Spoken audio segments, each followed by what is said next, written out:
And number two, if it is, you can still deal with it. But the intensity of that difference between what your brain said was the situation to What it you makes it out to and be. what the actual situation was paralyzes so many people. Yeah.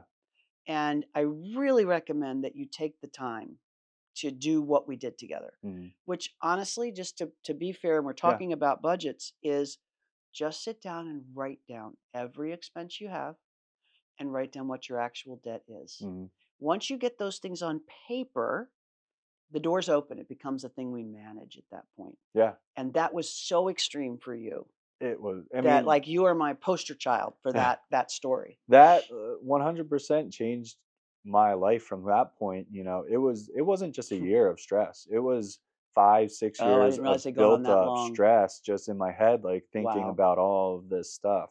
And when we sat down and we realized that it was this weight had lifted off my shoulders, honestly, I felt like I could cry. Like Mhm. I felt like. Hey, welcome back to the Cash Flow Podcast with me, Pam Pryor.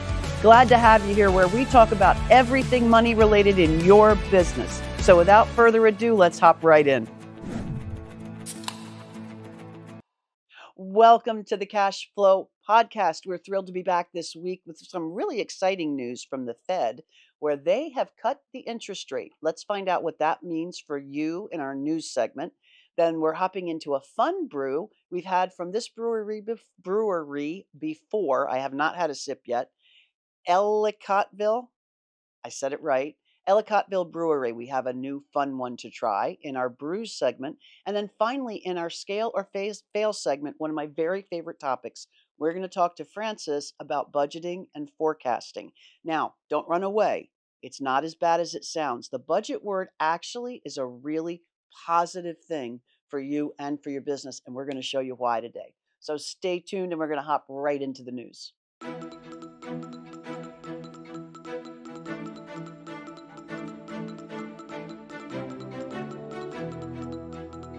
Okay, so recently, very recently, the Fed has finally done what they call cut the interest rate. Now, there's a long involved economic story there, which I'm not going to go into.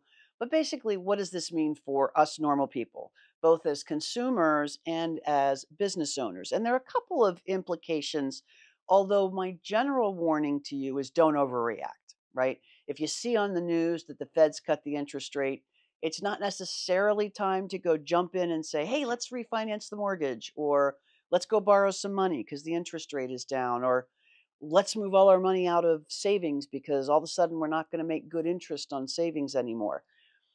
There is going to be an implication in the long run. But what I would say to you is that over the last 4 years, the Fed has continually been raising the interest rate, which you've probably noticed if you've gone to buy a car, you've noticed that the interest rate to do that can be a little bit higher.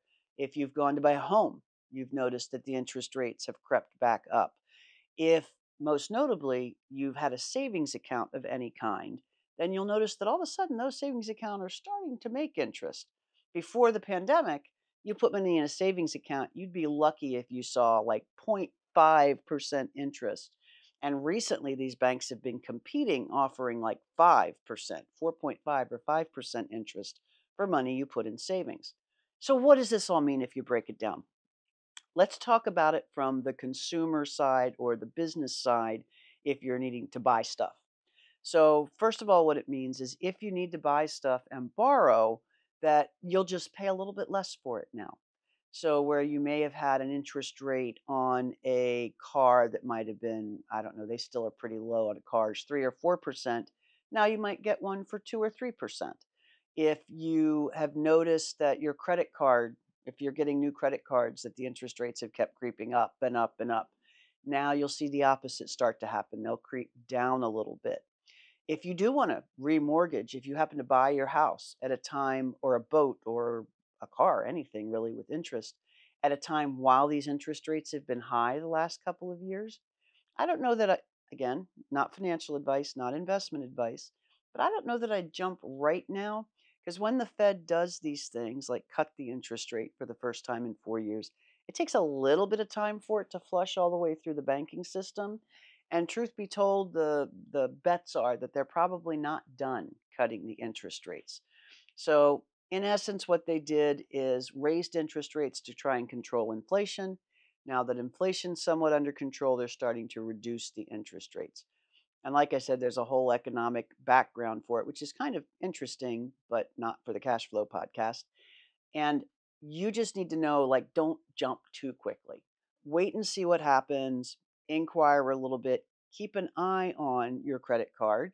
It might be a time to actually call your credit card bank and say, hey, I've got this credit card with you.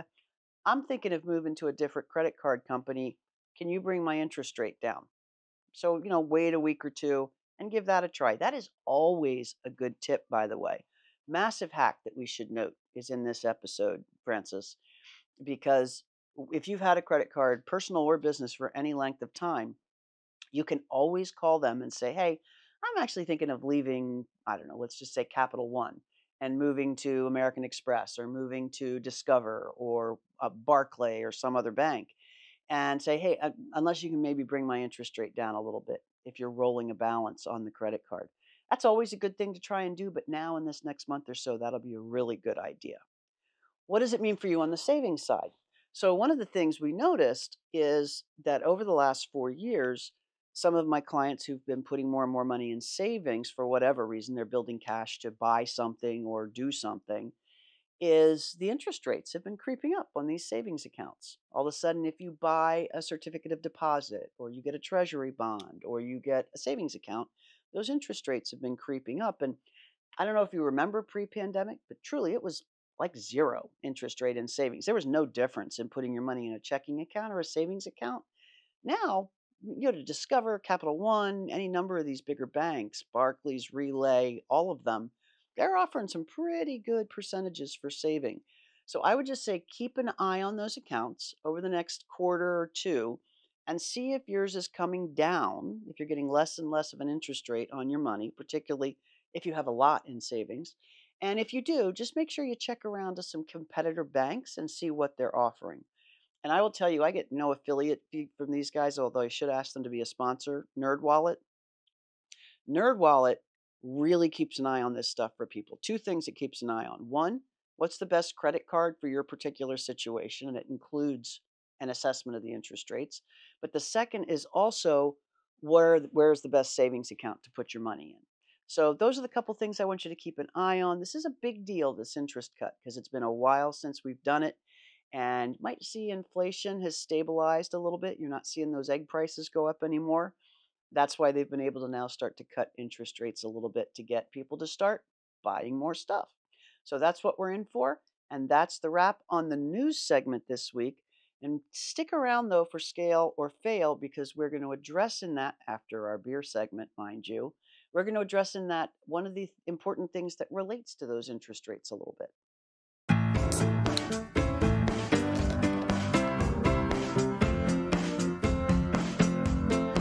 Oh, I'm excited about the brews section today. I think you all know, and you certainly know, that we get the delivery of the month, Beer of the Month Beer of the month? IPA. Yeah. Another person we should get as a sponsor. Yes. But we don't currently have them as a sponsor. I just love them. And they come with this really cool write-up of both the breweries and the beers they provide. It's usually 4 beers, 3 each. That's awesome. And we just happened to have a box arrive today. And one of our breweries that we've already talked about, I'll have to look it up to see what the what our P.B.K.P.I was for that one. Yeah. That's our rating, in case you're new to the show here. But I never could say this the last time we had this, but it's Ellicottville. You sure it's not Ellicottville? Mm-hmm, smart ass. Cairo, Ellicottville Brewing Company in Ellicottville, New York. Awesome. Which Wen tells us is right near Buffalo. Yeah, right outside of Buffalo. And it's known as the Aspen of the East.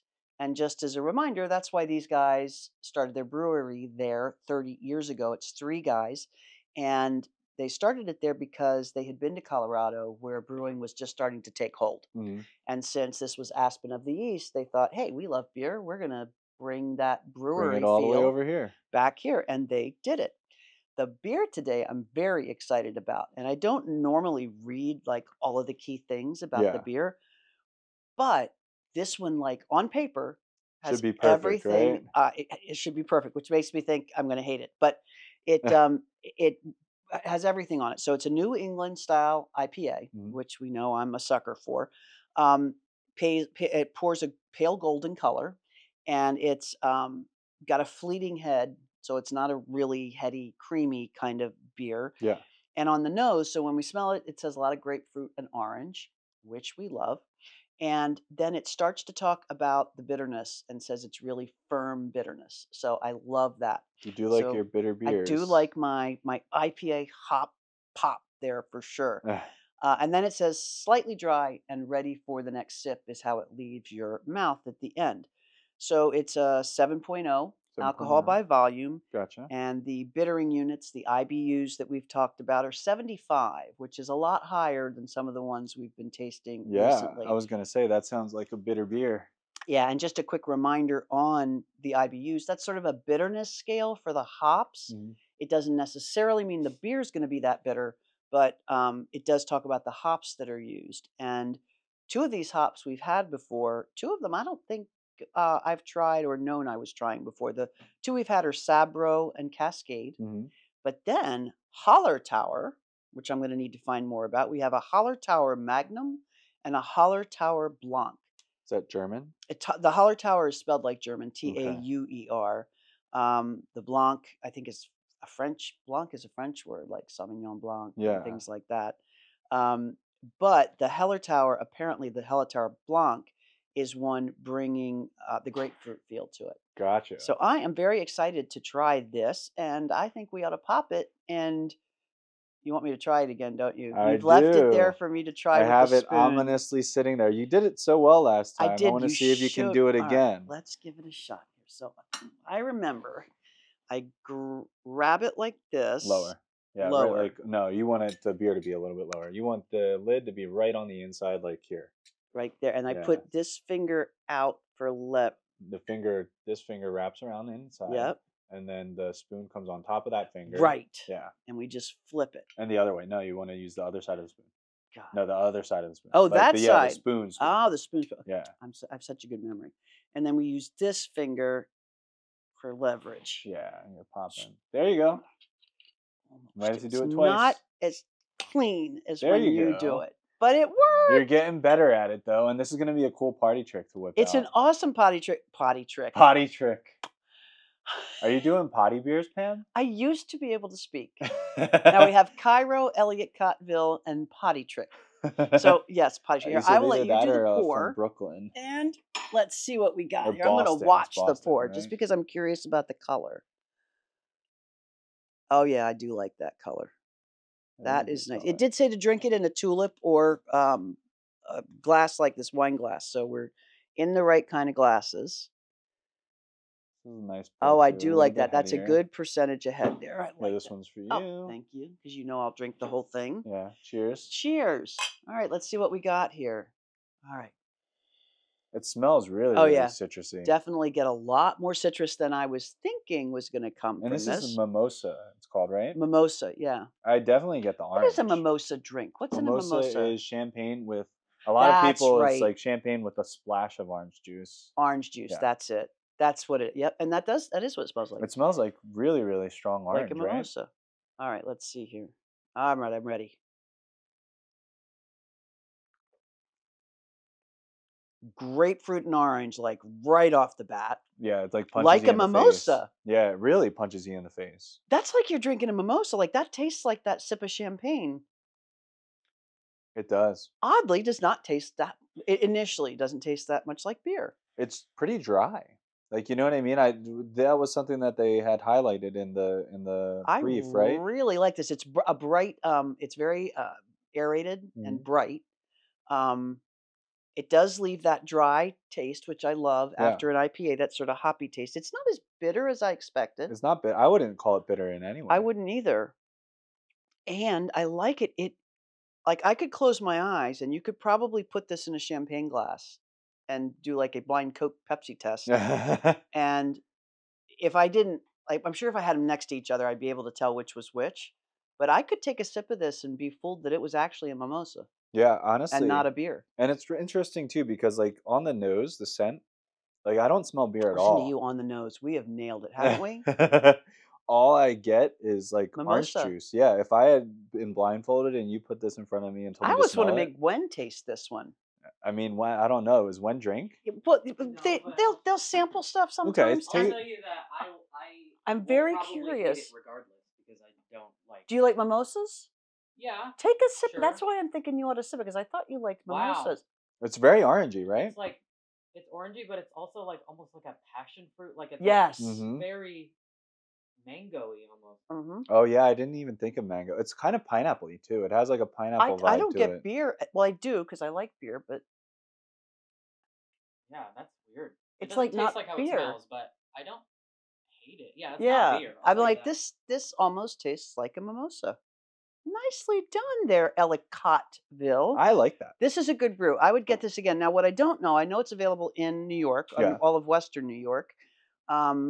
I don't know if we could find it in stores here, if I This just is got true, it on my yeah. Beer of the Month Club. But great choice. What do you give it? P.B.K.P.I. Just as a reminder, this is the Pam's Brew KPI 1 to 5. 1 is you couldn't pay me to drink it, and 5 is I'm going to hunt it down and kill it to drink it because I love it. Mm. Um, I'm torn because I feel like the last one I gave what did you give? was a 3. Yeah. And this one I like slightly more, Okay. but You like can't the have half 4, I points. know, We're and the not going 4 into is what was the 4 again? 4 was, all right, let me try to remember. 5 is I'll hunt it down. 4 is if I see it on the menu, I'm really going to go. If I'm going to find a restaurant, if I'm in a restaurant with it on the menu, it's going to be the one I order. 3 is it's good. I'm going to order it. It's a 3. It's It's a a 3 for 3. me, yeah. Okay. I would tell Kaya to order it. I think Kaya would love that. I think it's interesting. It says to pair it with breakfast. I think it would be really good with brunch. This is a brunch beer. I don't usually think about drinking beer earlier in the day. I know we do It is because we interesting film because early. all we do is drink beer at 10 a.m. All we now. do is drink beer early in the day Yeah. now. But if I were going to have a brunch, I would order this. Yeah. But if I were like at dinner or out at night, it's a little too fruity for me. It would be a savory brunch for me though. I wouldn't want this like it said on there cheese or chocolate or croissants, No. right? It said French toast. Oh, No, okay. cheese or chocolate was just other of the month clubs they have. Okay. It said French toast, eggs Benedict, croissants with cheese and ham, that kind I of could thing. see it with like, a good omelet, something like Yeah, that. me too. I Hash like that. browns. Now I'm hungry. It's just interesting that it doesn't really hit me like beer. And Wen kind of said the same thing. They didn't have that, oh, it's beer reaction. Exactly. I have to go probably a 3 for me. This is a 3 doesn't mean take it or leave it. 3 means if I saw it on a menu, I'd be like, oh, I like this. Let me order it. Yeah. So I'm going with a 3. You went with a 3. I did go with a 3. And But I am gonna have one more sip. good for you. There we go. We're I in. like it. Mhm. It's so it's really refreshing. It's light. Yes, Yeah. it's like a light, refreshing summer drink. I'm with you there. Okay. That is definitely a summer. Yeah. It's like good that. they sent this out at the last like kind of tail end of the summer. You know what I mean? Yeah, that's a good point. It And probably it's is a good why way they to did end it. it. I like that. Very, very nice. All right. So there it is, folks. Mimosa from Ellicottville. Give it a try if you are in Western New York. Mhm. And I'm going to take a look for it in stores here and see if we can actually find it. So you might hunt it down. I might hunt it So down. what does that mean? It's not a 5 because I'm not No. like I've got to go out right now and hunt it down. It's No. not my Aristaeus. How many do you get in your of each beer when you get them? 3 each of 4 beers. 3 each of 4 beers. Yeah. I mean, you might like it even more after the second run through. You know what I I mean? might. Although I will tell you now that we've been longer since I've had a sip, it's Less? not as Yeah. it's like, okay. I feel like it's a good intro to IPA beer. There you go. You For know some what I if you mean? don't want to get too bitter right off the bat. Yeah. I like that. That's true. That is true. All right, good choice. Awesome. Well, that was your choice. Oh, that was my choice, but that's just because it happened to land on my on my On your doorstep. porch. All right, well, that's it Awesome. for our brew segment, folks. Stay tuned because we're going to hop into what's often thought of as a bad word, but it's really not. I want to change your thinking about it: budget and forecasting in your business, as we talk about it for Forward Press Media, our partnership. I'm excited. I think, well, so just jumping off the bat, budget to me has always been a stressful word. I feel like that's a stressful word for a lot of people. Yeah, it is. And there's a bunch of reasons why budgeting is a stressful word. One, it's because not a lot of people know how to do it the right way. Two, it feels like homework, and it's something that you have to keep up with, and it's something that you have to manage and monitor, and that's just it adds on to more work. But if you do it the right way, in the way that kind of we've done it, and the way that you've taught me how to do it, Hmm. it doesn't feel like such a mountain to climb. And then third, it's just nobody really wants to think that much about their finances, um, uh, that in depth when you're breaking it down that Hmm. granularly than the way that we have. And I feel like doing the budget more routinely has helped me overall with my relationship with money and finances. Hmm. Like in the past couple of months, over the past year and a half that we've Hmm. been working with you.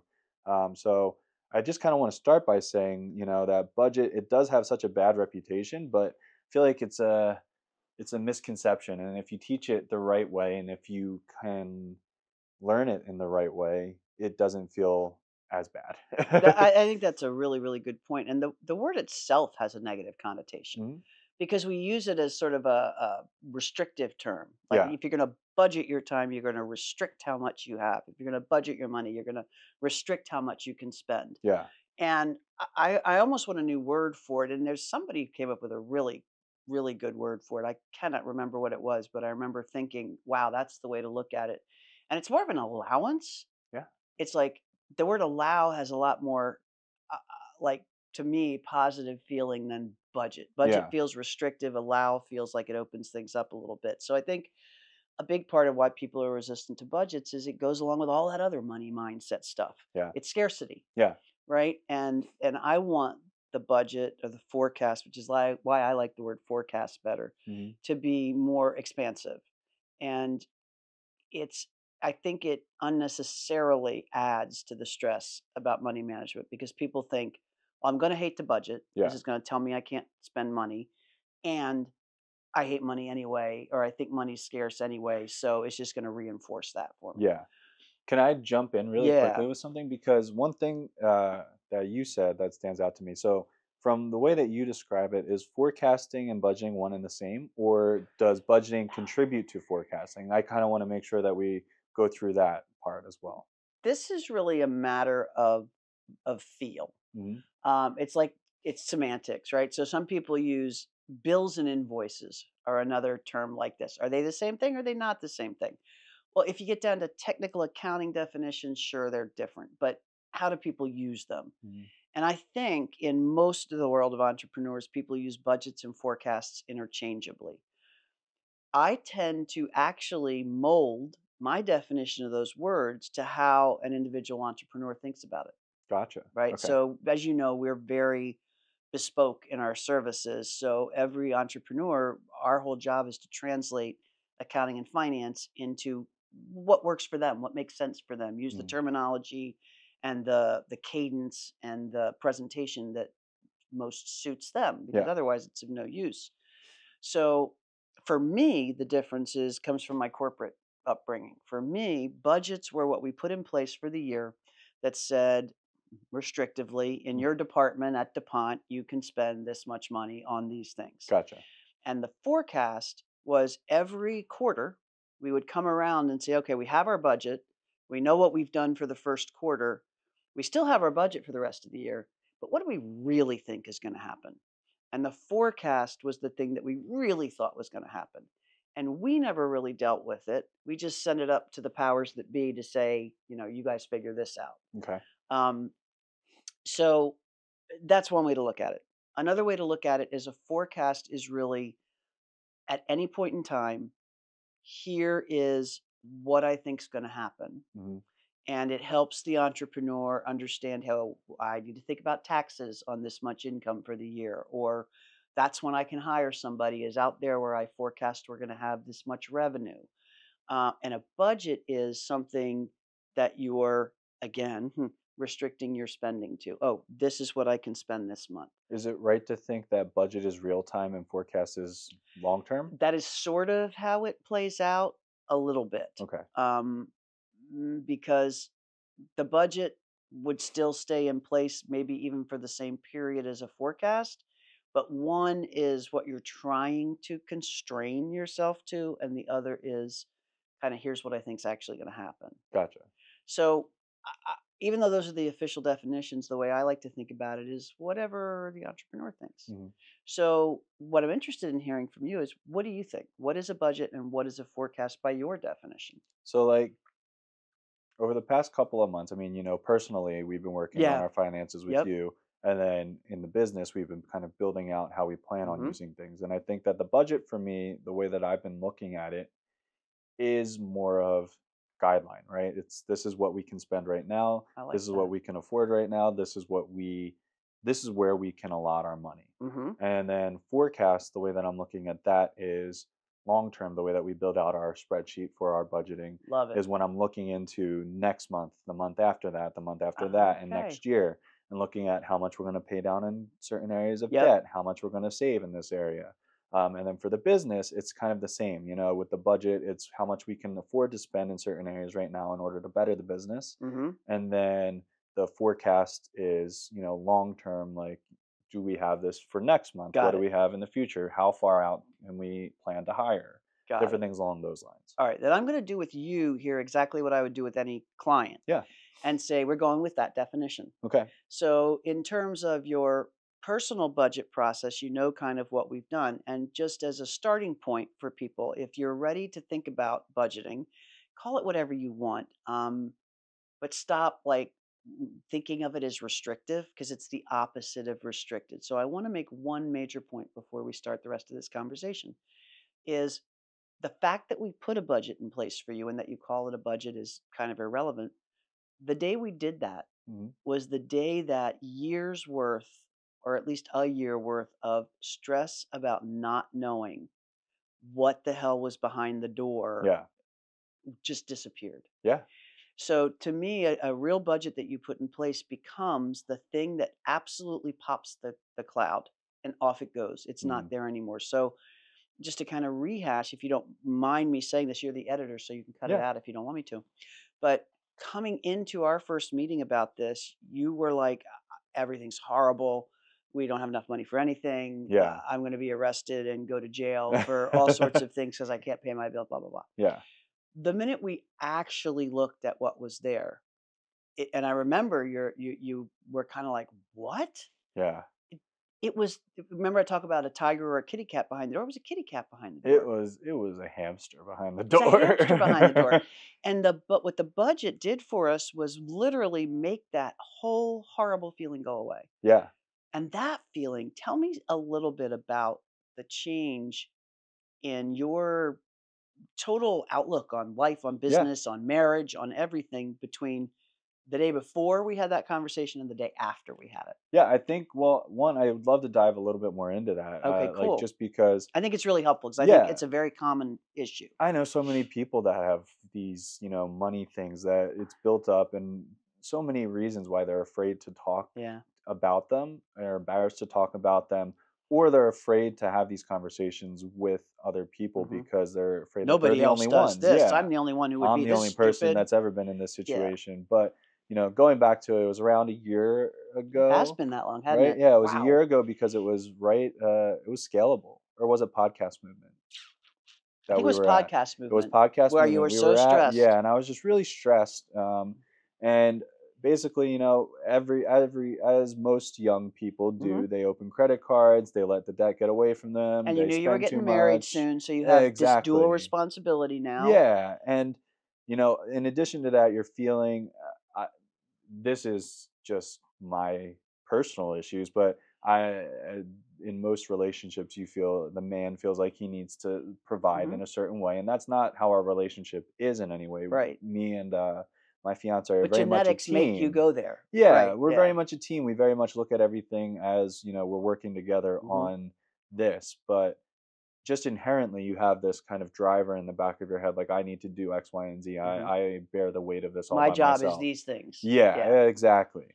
And I came to you and I was just basically crumbling under stress. We were ramping things up work wise, we were ramping things up in a lot of different areas, and I just wasn't feeling clear mentally because of the stress that I was feeling on my shoulders with my finances. So it was everywhere in all It your decision it was making. Yeah. everywhere. I mean, it was leading me just into this.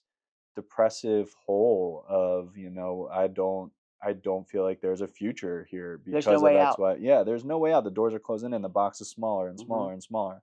And I asked you for a little bit of time. We sat down, you and me, one on one, and ran through kind of what actually was going on. Hmm. And like you said, we really dove into it and realized this I kept waiting for the pile. I kept waiting for the thing you weren't telling me. I know this pile of debt that I assumed was there. w- Wasn't In my there? head, I built it up to be, hundreds of thousands of Hmm. dollars, and it was less than Yeah. $2,000 Yeah. of But that's a finances. really important point. Our minds do that to us. Yeah. Like you probably knew somewhere in your head it could only possibly be No. $2,000. No. In No? my head, it was like 30, 40, 50, and Yeah. it But that no, was what I just from mean one was thing. your brain that you couldn't access Yeah. somehow knew what it actually was. But Probably, yeah. our minds really screw with us. Mhm. And you have whatever history with money that you have, and it made you believe Yeah. you were in an impossible situation. Yeah. And it was such an extreme that I knew there had to be something else he wasn't telling me. No, Like, yeah. and I was like, okay, well, he's not ready yet. We'll find out about that. We'll find. And it wasn't. It was everything. No, we went through all of, like, Yeah. we pulled up all the reports, Yep. everything, and we found. We look at credit history. We looked at actual bills, and Yeah. this is a really important point because when I say what's behind that door always feels like a tiger, it Yeah. does. And yeah, sometimes it might be a tiger. Every now and then we open the door and it is hundreds of $1,000s of debt. But Yeah. that's rare, number one. And number two, if it is, you can still deal with it. But the intensity of that difference between what your brain said was the situation to What it you makes it out to and be. what the actual situation was paralyzes so many people. Yeah.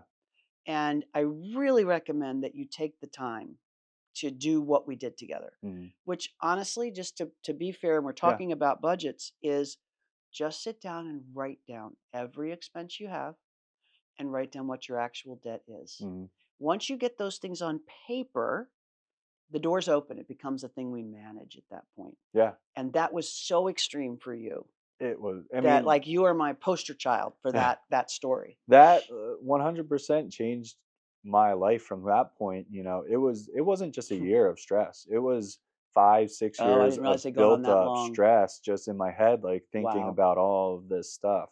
And when we sat down and we realized that it was this weight had lifted off my shoulders, honestly, I felt like I could cry. Like Hmm. I felt like it was a Relief. different life that I could Yeah. Oh, live in the wow. future, Interesting. and that was how drastic that Wow. change was for me. So going back to kind of what you said, it's just about putting it on paper and not allowing your brain to build it up, Yeah. and really looking at the blueprint that you have in front of you with Hmm. what actually you're spending, what you're actually doing, Hmm. breaking it down. I mean, I know that a lot of people have different processes. We broke it down into certain areas of how Categories we that made spend. sense to you. Yeah, That's the exactly. thing. And There's not a right way or a wrong way to do no, it. Like because everybody lives different. some Everyone people lives group all different. the utilities together. Some people Mhm. group all their home costs together. Some people want to see, groceries separate from coffee shops, separate from, and that's the thing. It can be however you think about it. Yeah. And it also, one of the things that I think is really important is that you don't just put down the needs. No. I put down both the wants and the next level of wants. Yeah. And that's something I think is really important to do because if you just put down the needs, number one, you're going to be wrong, right? Yeah. Because you're going to miss something and there's always going to be a surprise every month. But number two is you don't have a little bit of a more expansive thought about what a budget is, which is Exactly. what we're trying to get at. And the other thing too, it's what this does. It allows you to feel not as restricted, because Yeah. what I love Yes, it's about, the yes, opposite. it's what I love about our budget is, with Kai and I like to eat out. Kai and I Mhm. like to enjoy certain And we things. focused on that. What are the Yeah. things you do to enjoy life? Yeah, so we built in, our entertainment budget. We Hmm. built in, we pay for streaming Hmm. services. We built in that. We built up while we were doing that and still not restricting ourselves, but keeping ourselves into these guidelines. We were still able to build up savings, even though we didn't think that that was a possibility. Pay off And debt. when you were out doing something fun, Yeah. were you, before that, you were probably thinking, I'm projecting here, but you were probably thinking, oh shit, I really don't have the money to do this. Yeah. But I love Kaya. We're gonna do it. We're having fun. I love you. I love you. I love you. Yeah. But And it was turning fuck. those things into not super fun for me Right. either, you know? Right. And now we look at those with a much different light. You know, this week on Sunday, we decided just out of nowhere, or Monday actually, we Mhm. decided out of nowhere to buy tickets for the Eagles game, and we were like, We we can build it can. into the budget. Yeah, Oh, we did you have go to this. that game? We did go to that game. I'm It sorry. was a sad game. It was the Well, it Eagles was home fun opener. during the game until the end, I think. No, it was right? not a fun game. Oh, okay. It was not a fun game, Pam. It was a bad game to watch for anybody that likes football or knows football. That was a bad game. How do you feel about that? I'm not feeling great right now. I shouldn't have taken you up I on think that we route. started going down. It was this better to rabbit watch at home hole. because we got to see Jason Kelsey do This, the commentary. I didn't even get to see him. Yeah, we got to see him and his commercials. Yeah, I didn't even get to see that. No, yeah. And also, just and we're his going velour off. suit, by the way. I don't know if you saw the pictures. I did see the pictures, and Kaya got a really cool video because when we walked in for like the tailgate, he was doing the pre-show over at the Xfinity Live. Yeah, so we got a cool view of that. But the game itself. The game itself, one, sucked. Also, two, if you're going to a football game, guys, don't be an asshole and get shit-faced and throw up all over yourself in front of a bunch of people and then leave all your puke all over the seats, because that's what the guy in front of us did. Literally, he's sitting there. Welcome to Lincoln Stadium. He's got his, Literally he's coughing into his shirt, and he stands up, and all the throw up pours out all over himself, all over the seat in front of him, and it was bad. It stunk. We had just got a cheesesteak for halftime. Nice. I was sitting down, and we looked forward, and the guys that we were talking to sitting next to us were like, "Yeah, this guy just puked," and we realized it, and it started to smell. And it was, I mean, don't ruin the game for people. That's all I gotta say. That is the Eagles did that on their own. They did. Man. I've never seen. This is a real diversion, but I've never seen people so angry leaving the stadium. Oh, it was a bad vibe. This is the cool thing about Philly fans is Eagles fans, Philadelphia Philly fans is they're really passionate about their teams. Oh, like they love the people they love, but all you have to do to be loved is work hard. Yeah. And show your stuff. You don't necessarily have to. Well, you do. Well, you don't. But if you're working hard, even if you don't win, they're not going to be mad. Yeah. These people came out of that stadium pissed off. Everybody was mad. I mean, Kaya, she's an Eagles fan. She's not as big of an Eagles fan as I am. And she was walking out of there like, "You fucking suck." She was mad. She was Philly. Really mad. We take it very seriously. And the guy that was in front of us was walking out, and he not the puke guy. Not the puke guy. Okay. They kicked him out at halftime. Okay. But Lincoln Financial Field people never came up to clean the puke up. So it was a whole half of the game that we were sitting behind the puke. Just saying, not throwing too much shade. They may not have known. Did anybody tell them? I reported it twice. Somebody else reported it. We called up somebody. It was made known. All right. But anyway, going back to budget. We're going on Monday. Here. You literally decided on that day, I'm going to go buy Eagles tickets. Yeah, we went. We had a fun night, even though we had a semi-fun night. There you go. And Kaya and you enjoyed each other. Yeah. Oh. I mean, the game. I'm not going down there. The game just ruins the whole vibe. Yeah. You know what I mean? Like, we had so much fun, and then the loss sucks it out of you. You know. But anyway, also every home opener that should he have gone for fourth down in the first quarter? That one just blew my mind. I think that they should have taken the points. I'll just throw that out there. And then also, I'm not as mad about the Saquon play. Okay. I think that would have worked if he had caught the ball. And that's risk. That's the kind of risk we take. Yeah, that's how we won the Super Bowl, frankly. Yeah. So I'm good with that. I do think, though, that Jalen Hurts made some pretty bad choices. Okay. At the end there. All right. He holds the ball. We're going down a rabbit hole. Yeah, we are going down a rabbit hole. You could go on about that forever. But the point is, the budget allowed you to be able to do that on the fly. Yeah, and that's kind of the point I want to make, is the budget, even though it's a horrible word for it, really does bring freedom as opposed to restriction. It opens doors. And that's the main point I want you to make in the podcast notes here. Yeah. That budget actually equals freedom, not restriction. Yeah, because without that, we probably wouldn't have gone. But we looked at it, we were like, we can do it, know? And that was the thing that switched off, and that's when we grabbed the tickets. And doing things like that, and then still being able to know that we're building up savings, we're able to pay for this, we're able to pay for the wedding, and we're not going to be in crushing debt for the wedding. We're able to buy a new car and not have all of that weight as well. Right. Doing all these things with the budget made all of that happen. Yeah. So, and then thinking about doing all these things for the business as Hmm. well, it's going to open so many doors for our business as we build this out There you together go. with our forecast, with how we decide on allotting different things for things in the Right. And future. prioritizing. And then it's also just cool because we were able to start from the get go with this. And I know that a lot of entrepreneurs can't. A lot of Yeah. people have to play catch up.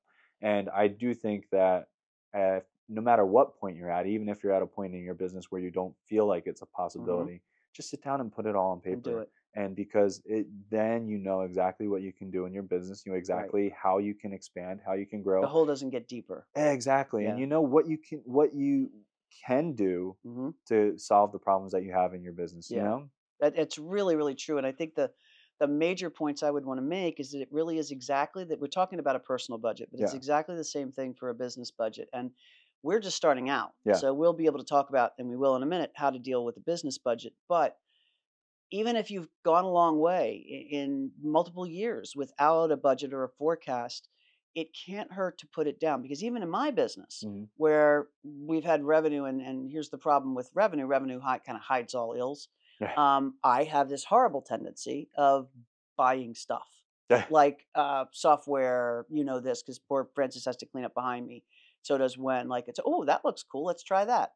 That But then looks you fun. don't Let's try tell that. us about And I go, I it. kind of forget because sometimes it's like on the weekend and but once I sat down and put a budget on the business, I'm like, oh, okay, that's a ridiculous amount of money to be spending on that. Mhm. And I fixed it, right? If I hadn't like written it down and gone back and said, okay, let's do this, then you just keep doing it without even really being aware Yeah, until it becomes a problem. exactly. So that's kind of the first thing. It's never too late to start a budget process because you can always kind of go, oh, and you'll get an eye opener. It's like, I didn't know I was spending that much. And you're like, I don't need to be spending that much. It's an eye opener, and it also is a stress reliever in Yeah. contrary to belief, you know? It's the opposite of what you'd think it would It's do. the exact opposite of what you think it Yeah. would do. It relieves so much stress because you're not building it up in your mind to be Hmm. something that it isn't anymore. You're Yep. seeing the numbers on paper. You're not assuming. And I feel like that's the biggest stress Yeah. driver in a lot of people is just assumption. That are wrong. And yeah, and you're not assuming that, oh, like I screwed up and I screwed myself Right. forever because of X, Y, and Z in the business. I didn't do this from the get go. Why should I start Hmm. now? Like, I feel like that's the mindset that we have It to is. really try to Debunk. shift in people because it's never too late to do this for yourself, for your Right. business, for your personal finances, for your business Yep. finances. It's never too late to do any of this stuff. And it takes 2 hours, Well, you this was know? my question. So, two things I want to ask you Yeah. about on this that I think are so important for people to hear from kind of somebody who's doing this for the first time. Yeah. One is how much time do you spend on the budget every month? Your personal budget. Okay. So I don't spend any time on the personal Or budget. you and Kaya together, say. Yes, I have an amazing fiance who takes the time weekly to go through, and I think that it probably takes her around a half an hour to 45 minutes in total to go through all of our weekly stuff. Perfect. She keeps all of our tracking and stuff on the sheet, and she makes sure that all that is up to date. And then we meet with you 1 hour monthly, Yep. and that's about it. And the 1 hour monthly isn't really to do the budget. No, The the one one hour hour monthly monthly is more is, like a personal strategy call. yeah, Hey, here are the 5 things we want to do next. When should we do them? And we look and we talk. Well, which one's most important? You know, exactly. Like for instance, the most recent call we had, we're getting married in November. right I was stressing big time over the about expenses. okay, well, we're paying for the wedding. We have some support from our family, thankfully, but Hmm. paying for the wedding, and it's weddings. There's always something You else. always think you're done. Yeah, I was like, okay, we checked all these boxes. We're good. Oh, but we have to Next buy bill. favors. Oh, we have to buy this. Oh, we have to do the flowers. Oh, the Yep. decorations. Oh, X, Y, Z. All this stuff that comes into the wedding, and it's just stuff that you don't think about, and it was just coming Surprise. starting to stress me out. It was one of those Hmm. things that I was just like assuming we weren't going to be It's able to way afford more. it. Give me a sense. Is it like 10% more than you thought it was going to be? Is it twice as much as you thought it was going to Honestly, be? it's less than we thought it was going to be. Okay. Kai and I sat down and like a day after we met Yep. with you. No, before Oh, we met. before we How much met, were you feeling it was going to be? I thought we were probably going to be like 15% higher than the actual Okay. numbers And then were. tell me what you discovered after we actually looked at it then. What Well, you and and then we Kaya. discovered that we weren't going to have to put anything realistically on There you credit go. or open up any additional lines. We Like we might just had for the fun on a yeah. zero credit card, but we don't have to. And honestly, like we might get more rewards because of that with Yeah. cash back and different things. We could make money on the way. Oddly, Yeah, true. but it's it's one of those things that we realized I was building it up, and then we sat down, looked at it, and we talked to you about it, and it was okay. Like, don't stress, you can afford to do it Yeah, this even way. if we You took all can, your credit cards away, yeah, you can here's what pay your it in bank cash. balance would be. Yeah, Right. And that is often the case. I can't tell you how many times I have that conversation with people because we put stuff on our credit cards because you don't want to sit in the with a bank balance of $1,000, yeah, going into a wedding. So it's like, let's not do that. Let's use this 0% credit card or whatever mm, and manage it. But um, the other thing that's happened as a result of this, and it kind of blew me away, but we've only been at this a year and really haven't changed your spending patterns at all. We've no, just documented them. yeah. And what's happened to your credit score? My credit score. So I mean, I was pretty low when we first started Mhm. this, but it shot up substantially. It was enough Mhm. to the point where we were able to buy, a car. Where I've been able to build my credit Mhm. And to you a were like point. going around thinking, I'll never be able to borrow for all the right things ever because my credit score sucks and I'm a Yeah, loser and all these things exactly. And we're able to kind of plan for buying a house. We're able to plan on both of for your credit scores. exactly. And it's one of those things that just makes such a big difference Yeah. because the biggest All because of the B word. exactly. And I think that the biggest thing too that this also goes down to, and this is a whole other conversation, Mhm. but people just aren't taught enough Anywhere. about the financial aspects and the financial literacy Mhm. that you need to survive in the world. That's why so many people go into debt, and Mhm. that's why so many people have these issues. And Can't dig out yeah, or and think then they can't dig out. exactly. Yeah, and that's what I'm saying. This really applies personally, but as well with your business. And the second big point I wanted to make is when we do the reviews monthly, Hmm. and say you've overspent a category, Yeah. um, what, do you judge yourself? How do we handle that? What do we do with that when that Well, happens? normally, if we've overspent in one category, we've underspent in a different category, and it kind of balances Hmm. itself out. But then the other thing too, with this budget mindset that we have, the shift Hmm. that we've been able to make, we don't feel the weight of, oh, we've kind of gone crazy in this area. It's okay. No, Well, we can afford to shift this budget. Is this going to be a consistent thing, or is this a temporary thing where we that's needed to do the this? key. Exactly. Remove the judgment. We're so harsh on ourselves. It's like if I set a budget and I blow it, quote unquote blow it. I mean, right away it's a negative term, Yeah. right? And the way we look at it is we set the budget because this is what we think we know. At the end of the month, we're going to know different stuff. Yeah. And some of that's going to be decisions. Maybe it was a high stress month and you went to two Eagles games. Who knows what it is? I'm There's not going to all another game for the season until that we doesn't win help one. stress, does it? But kind of the point is we don't go back and go, oh wow, we overspent groceries. Well, that's bad. We go Yeah. back and go, oh, there was an overspending groceries. What do we think happened? Oh, we had some people over for dinner that we didn't expect. Yeah. Oh, is that going to happen every month? Oh yeah, it probably one of the things we've discovered, like Yeah. we put gift money in like 3 months of the year. Yeah. We said gifts in March, I don't know, gifts in October and gifts in December. Mhm.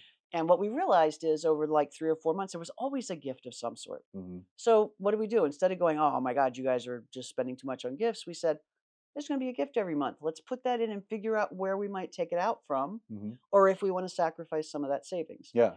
And that just it's just something that informs you instead of restricting and having you judge yourself. And I think so many people will fail in a budget process, not because they overspend, but because they don't want to address them. Like they feel guilty about overspending. It's like I Exactly. failed. Yeah. You don't fail because you overspend.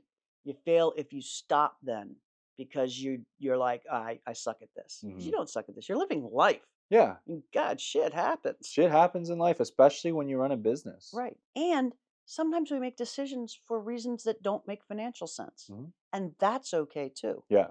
And that's kind of a big piece of what we talked about. So I don't, maybe what we'll do is cut it off here because I think the whole point of this discussion is budget not bad. Yeah. Budget not bad. Budget budget good. budget Budget freedom. freedom. Yeah, we need a B word for freedom, but budget be free or something. Budget and be free.